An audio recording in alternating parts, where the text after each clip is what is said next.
fishbone stitch is going to give us this cool leafy fill stitch. So it makes it look like there's a spine running down the leaf, and then you can see my stitches are at a pretty steep angle. Before we get started, let me show you this variation, and then here's another variation where I spread my stitches out a little bit further so you can see gaps in between them. I'm going to show you how to do both. You don't have to do this on a leaf, you can do it on anything, but it looks super cool. I think it was made for leaves. I'm going to start here at the point of my leaf, and notice I've drawn a line down the center. So if the pattern you're working with doesn't have that, go ahead and make a line for yourself. It'll make this a little bit easier. We're going to start working down that line. So I'm going to take a little bit longer stitch than what I would normally do for, say, back stitch. And then now I'm just going to work from the left side and then the right side. To make my stitches close together, I'm going to come up on the outside edge of my leaf, very near to where I did that anchoring stitch. And then when I go back down, I want to cross over my center line and go a little bit lower than where my anchoring stitch was.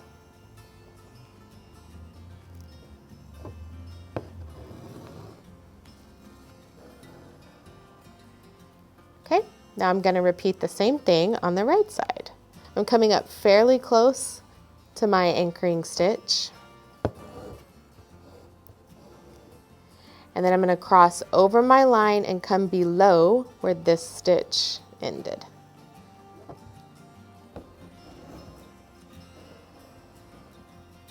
Just like that. It's toughest at the top because it's really tight and small.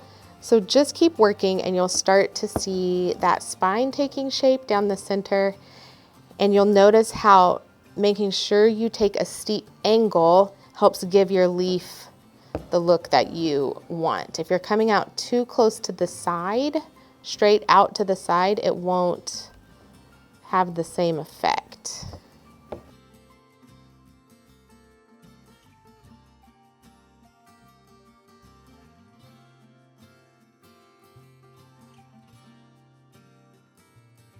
So after we have taken several stitches, you can see the effect starting to take shape.